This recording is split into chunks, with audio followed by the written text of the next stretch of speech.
Das penalidades, a falta de pagamento do ITCD ou seu pagamento a menor ou intempestivo acarretará a aplicação de multa, cobrada sobre o valor do imposto devido nos seguintes termos. Havendo espontaneidade de pagamento do principal e acessórios, observado o disposto no parágrafo 1º desse artigo, será cobrada a multa no valor de.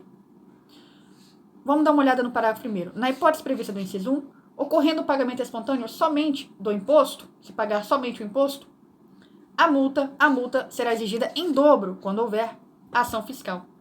Mesma coisa que a gente encontra lá na lei do IPVA também. Bem, então vamos ver os casos aqui, havendo espontaneidade. Pagamento de principal e acessórios.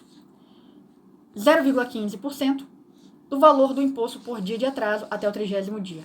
0,9% do valor do imposto até o 31º dia até o 60º dia de atraso. E 12% de multa do valor do imposto após o 60º dia de atraso. Vamos fazer uma linha para desenhar isso daqui. Então, a gente começa a contar aqui do vencimento do ITCD. Venceu até 30 dias. Você vai pagar uma multa por atraso, uma multa de mora, mora significa demora, uma multa de atraso de 0,15 aqui nessa parte inicial, 0,15% por dia de atraso. Depois, você vai ter uma multa de 9%. 9%. Não é mais por dia, é uma multa de 9%, simplesmente 9%. Aqui nessa parte inicial é por dia. Então, do 30 ao 60, até antes de 60, né?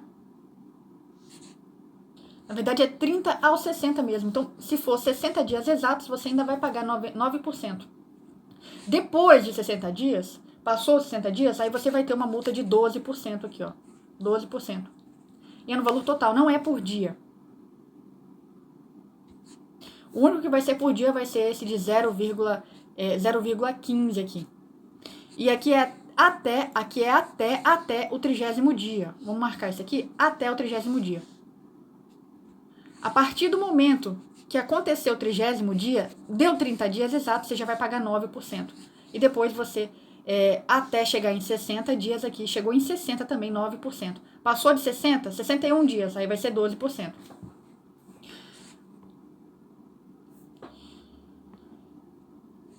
Havendo ação fiscal, será cobrada a multa de revalidação de 50% do valor do imposto, observar as seguintes reduções. 40% do valor da multa quando o pagamento ocorrer no prazo de 10 dias contado do recebimento do auto de infração.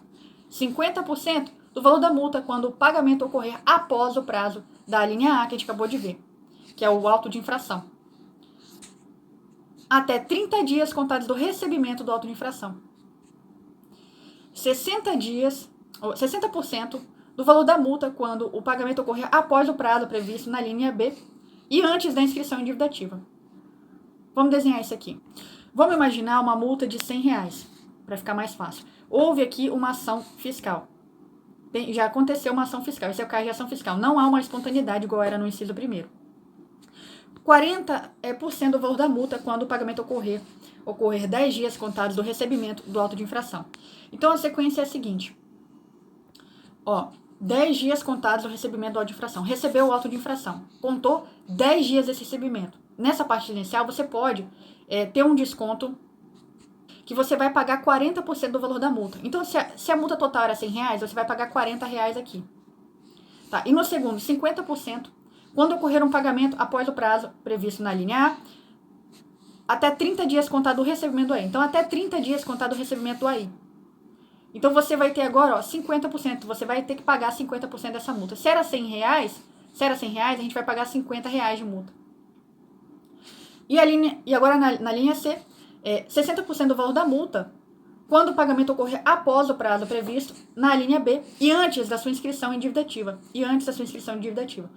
Então, após o prazo aqui de 30 dias, que era o da linha B, e antes aqui de dívida ativa. Então, nessa parte aqui, vai ter que pagar 60% do valor da multa. Quer dizer, se a gente tinha uma multa de R$100, a gente vai pagar R$60. Então, quais são os marcos? Auto de infração, 10 dias, 30 dias e dívida ativa. Do auto até os 10 dias, a gente vai pagar 40% da multa. Do auto de infração até 30, já passou dos 10 dias, a gente vai pagar 50% do valor da multa. E aí, já passou dos 30 dias, mas ainda não chegou na inscrição de dativo, a gente vai pagar 60% do valor da multa. Isso aqui a gente já está falando de uma ação fiscal. Na hipótese do inciso 1, havendo pagamento espontâneo somente do imposto, a multa será exigida em dobro quando houver ação fiscal. A gente já tinha até lido isso aqui. Na hipótese do pagamento parcelado, a multa será de 18% quando se tratar de crédito previsto no inciso 1. Ou seja, aqueles que falavam da espontaneidade. Reduzida em conformidade com o inciso 2, com base na data de pagamento da entrada prévia, em caso de ação fiscal. Então, o que está dizendo aqui? Na hipótese de pagamento parcelado, a multa será reduzida em conformidade com o disposto no inciso 2, com base na data de pagamento da entrada prévia, em caso de ação fiscal. Ocorrendo perda de parcelamento, as multas terão os valores restabelecidos e os seus percentuais máximos, Então, ocorrendo perda de parcelamento, as multas terão os valores restabelecidos aos seus percentuais máximos.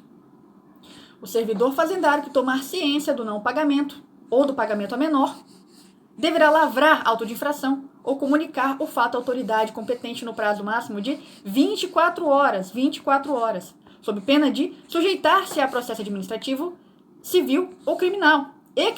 Processo administrativo, civil, processo administrativo, civil e criminal, todos os três. Pela sonegação da informação. Lavrado o auto de infração, o contribuinte será notificado para pagar ou recorrer, apresentando defesa no prazo de 30 dias. O auto de infração observará a tramitação dos procedimentos previstos nessa lei. O contribuinte que sonegar bens ou direitos, omitir ou falsear informações na declaração ou deixar de entregá-la, ficará sujeito a uma multa de 20% sobre o montante do imposto devido.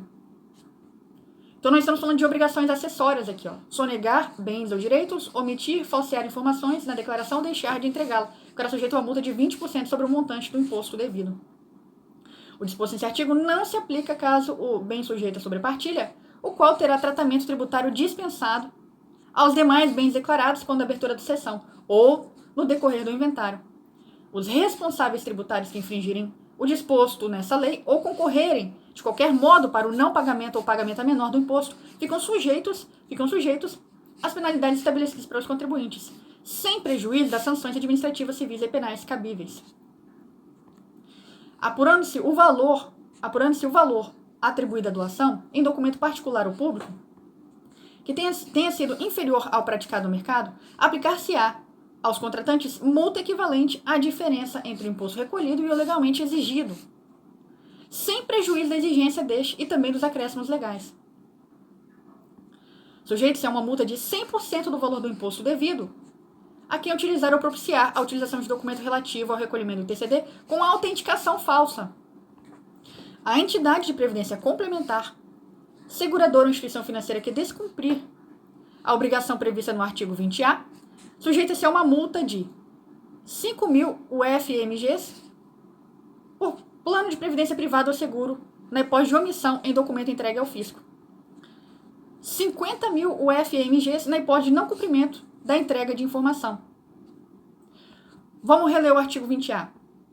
As entidades de previdência complementar, seguradoras e instituições financeiras são responsáveis pela retenção ou então retenção e recolhimento do TCD, devido a este estado, na hipótese de transmissão causa-morte ou doação de bens e direitos sob a sua administração ou custódia, inclusive aquele relativo ao plano de previdência privada e também seguro das pessoas do Plano Gerador de Benefício Livre, PGBL, e também Vida Gerador de Benefício Livre, VGBL, ou semelhantes, observada a forma, prazo e condições previstas em regulamento.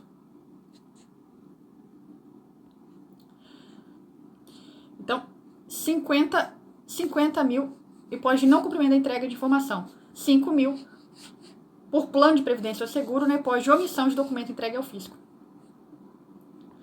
Essa lei entra em vigor na data da sua publicação, produzindo efeitos a partir de 1º de janeiro de 2004.